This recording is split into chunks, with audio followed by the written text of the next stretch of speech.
Chapter 5. What in the Hades? A crowd of aisle kids and has-been villains stared at the shiny purple limo in awe. Its sparkling finish stood out against the dingy film that seemed to cover everything on the aisle. Smee, wearing a striped shirt and a red cap, hugged his two mini-me's and gave them each a quick kiss on the head. "All right, boys, let's hit the road," Ch said enthusiastically, throwing his arm around an anxious Squeaky, who wore one red glove on his right hand. "You're going to see him soon, okay?" Carlos reassured a fearful Squirmy, who wore one red glove on his left hand. "Come on," he added gently, and walked Squirmy toward the car.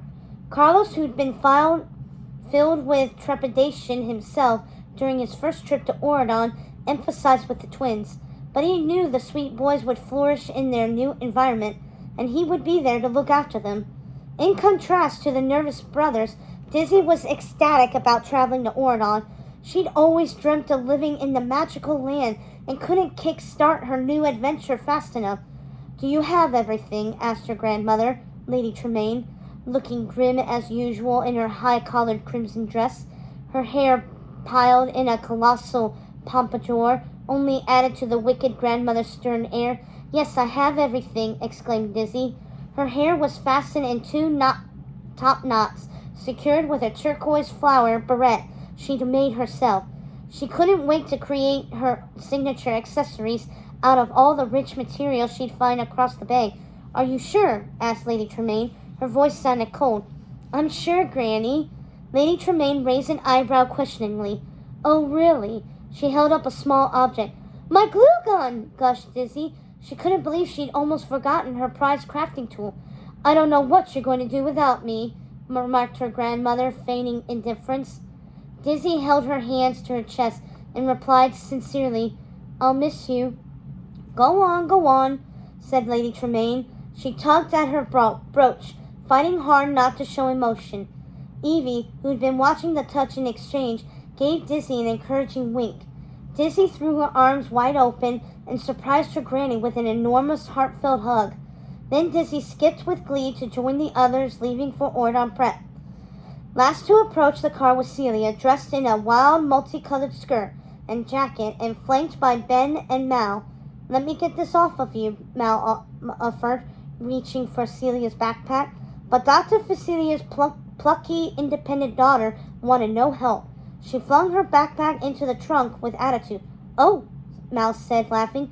"Okay, let's go and do—" King Ben stopped mid-sentence as Celia strutted away toward the limo without acknowledging him. "Let's do this," he finished, sharing a laugh with Mal. They could tell Celia was going to be a handful. With everyone squished tightly in the vehicle and buckled in, Jay climbed into the driver's seat and revved the engine. He grinned devilishly as he steered the limo down the narrow streets and railed it around the neighborhood's craggy corners. He rocketed the royal car toward the enchanted bridge that would magically appear to connect the dismal Isle of the Lost with the dazzling United States of Oridon. Inside the limo, the VKs buzzed with anticipation. It was the first time any of the younger four had been in a car, and it showed. There were so many shiny buttons to press and switches to pull. Life in Oridon was already more fascinating than life on the Isle, and they hadn't even left yet. The car was just the start of all the exciting new things that awaited the VKs in Oridon. Evie patted Dizzy's knee encouragingly.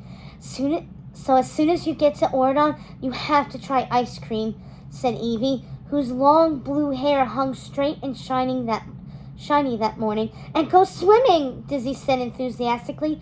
"I can take you to the Enchanted Lakes," said Evie. They were going to have so much fun together. Evie had made a long list of things she couldn't wait to introduce Dizzy to. Ballet, volleyball, the periodic table. For Evie, the only thing better than living in Oridon was getting to share it with others. Dizzy nodded in enthusiastic agreement. "I can't believe that I get to live with you in your very own castle," she exclaimed. "It's just a starter castle," Evie said, blushing. But she was proud of herself. She bought the charming home with the profits from her wildly successful fashion line. Squirmy sat shotgun and nervously clutched at Jay's firm bicep with every wild turn.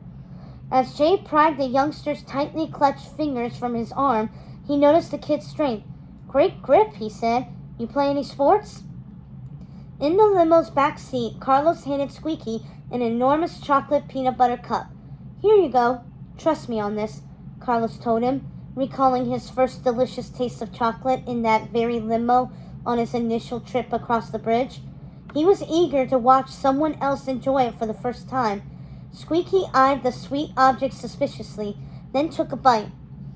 His reaction was nothing short of euphoric, which was exactly what Carlos had counted on. He laughed when Squeaky quickly took a second bite. "I know," said Carlos, putting his arm around Squeaky's shoulders. Dig in, dig in." Celia, who seemed not to have a care in the world, fanned out her fortune cards in her hand and attempted to read King Ben's fortune. "You're going to be a wise and brave king," he predicted grandly. "He already is," said Mal. "See, the cards never lie," Celia mused, then held out her palm to Ben, demanding payment. Flustered, Ben fished for a bill from his wallet to give to the fortune-telling VK. She looked thrilled to receive such generous payment. Mal had no doubt that Celia was going to require a little extra work. At Ordon Prep, the crowd watched the video screen's live feed with mounting suspense. Right before their eyes, the magical barrier that separated Ordon and the aisle began to open. It was an incredible sight, but not everyone was impressed. The only reason they should be opening that barrier is to be putting Uma back in, not letting more villains out, scoffing Queen Leah with a disapproving scowl. On the Isle of the Lost, a rigorous mass congregated on Bridge Plaza, in part to bid farewell to the 4 chosen students, but mostly to witness with their own eyes the normally impassable barrier open. It had been a long time since any of them had seen magic, which had been rendered impossible on the Isle of the Lost. With the barrier flickering open, the regal limo started to make its way through. Jay gripped the wheel and drove with focus as the crowd pointed and snarled. The disgruntled onlookers seemed ready to cause serious trouble. Jay resolved to get the limo across safely, without any hitchhiking thieves or uninvited passengers. Before Jay could finish that thought, a rugged scoundrel with faded rock star good looks, spiked blue hair, and hollow sunken eyes forcefully pushed and elbowed his way to the front of the raucous crowd. The crowd scurried aside in fear as he barged to the front and beelined for the bridge. He noticed the barrier was starting to close and broke into a fast run.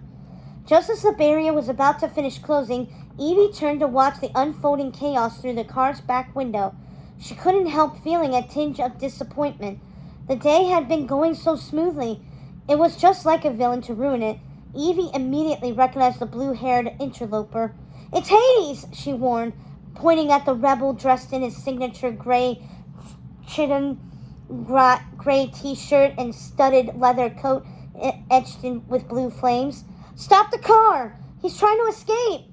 Mal twisted around and gasped with alarm. Hades was no ordinary villain. As the great god of the underworld and vicious collector of souls, Hades ranked with Mal's mother, Maleficent, at the top of the evil-o-meter. Mal knew the havoc he could wreak if he escaped to Ordon City. The immortal villain strode furiously toward the rapidly closing barrier. After years of suffering on the Isle, he would not miss his fleeting chance at freedom. With a keen eye, he noticed a sliver-sized crack that remained open in the barrier. The small gap was all he needed. Hades thrust his mighty hands through the breach and strained to widen it. The royal vehicle screeched to a violent halt mid-bridge. Within seconds, Mal leapt from the limo, telling herself it was her duty to keep Ordon safe. She would not let Hades pass. Evie, Jay, Carlos, and Ben jumped out of the limo as well, while the younger kids craned their necks to watch the action from the safety of the back seat. Their eyes were glued on Hades as he struggled with the closing barrier. "I am a god!" he bellowed. "I don't belong here!" Hades' sculpted muscles bulged with effort. Summoning every bit of his colossal strength, he pried open the barrier just wide enough to push his right fist through it.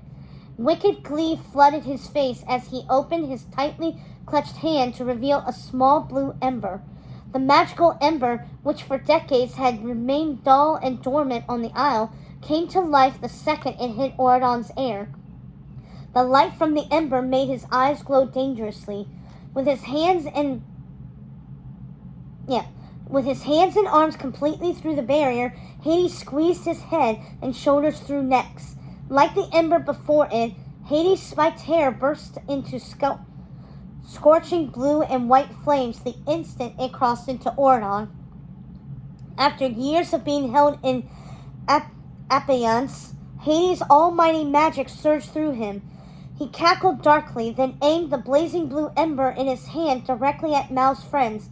It released a magical hot blue laser beam in their direction. Ben, Jay, and Carlos were struck to the ground by the powerful blue force while Evie backed away toward the limo. Hades forged toward them. "No!" screamed Mal. She would not let Hades harm those she treasured most. Her angry eyes flashed bright green, and she vanished in a cloud of swirling purple smoke. In a glimmer, Mal re-emerged as a glorious purple dragon with opalescent scales, a spiky barbed tail, two curved horns, and an enormous and intimidating wingspan.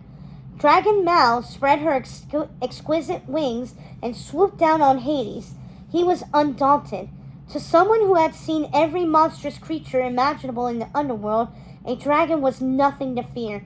In fact, after years of idleness, the diabolical villain welcomed the fight. Hades snarled, raised his right arm, and hurled his crackling ember at Mal. The sizzling stone released a piercing blue laser light that locked onto Dragon Mal and began to drain her awesome power. That was new. The Dragon Mal shook her head in disbelief. How was he doing that? Severely weakened, she dropped lower and lower in the sky. Jay, Carlos, and Ben exchanged frightened looks. The teens had heard about Hades' incomparable magic, but until that day, it's been just another fright-time story parents told their kids before bed. Now they watched in terror as Hades easily overpowered their friend. At Auradon Prep, the crowd of gathered students and onlookers gasped and screamed, their eyes glued to the terrifying sight on the screen. They watched in shock as Mal, incapacitated, flapped helplessly toward the ground. Fairy Godmother valiantly vaulted onto the platform, grabbed the mic, and attempted to take swift control of the situation. "Do not panic, okay? Nobody needs to panic." Unlike the others, Audrey seemed to revel in the developing turmoil. "There's your precious queen," she snarled, pointing toward a depleted Mal on the live feed. "She can't even protect us." As if on cue, Hades' sinister face and monstrous flaming hair filled the screen threateningly. Even Fairy Godmother was spooked. She took one look at the screen and screamed, "Okay, we're panicking! Bibbidi-bobbidi run!" She shrieked and bounded away. Terrified students followed the headmistress's example, becoming hysterical and scattering hastily. Back on the aisle, Jay watched the battle with grave concern. "Come on, Mal, blast him!" he bellowed. His encouragement gave Mal the extra boost of confidence she needed. With her final burst of energy, Dragon Mal reared back, opened her jaw wide, and prepared to release fiery havoc on Hades. But to her and everyone else's surprise, instead of unleashing a fireball, the dragon exhaled mightily and hit Hades with a forceful gust of air, which blew out his burning hair and extinguished his blazing ember. Hades tumbled back to the aisle with a thud. The magical barrier immediately shut and resealed, recondemning Hades to aisle imprisonment. Dizzy, Squeaky, Squirmy, and Celia hopped out of the limo. Battle-worn, Dragon Mal landed on the limo roof and morphed back into an everyday tough-as-nails teenage girl, although a little singed and a lot more concerned. Evie and Ben ran to Mal and helped her down. They were legitimately terrified for their friend. In all the years Evie had known Mal, she had never seen Mal come so close to defeat. "Hey, are you okay?" asked Evie as she patted down Mal's charred dress hem. Mal caught her breath. Then, with an uneasy feeling in her chest, she opened up to her friends. No! He was draining all my magic with his ember, and I felt all my power slipping away. A shiver ran through Mal as she relived the moment. Evie had never seen Mal that shaken. She was clearly rattled to her bones. Unsure of how to help, Evie tried to be there for her friend. It's okay. He's back where he belongs, she said. Yeah, for now, said Mal. She stared back at the aisle and frowned. We should go, whispered Jay. Okay, agreed Mal. As her friends helped her back into the car, Mal leaned on them for physical and emotional support. She would need them more than ever now.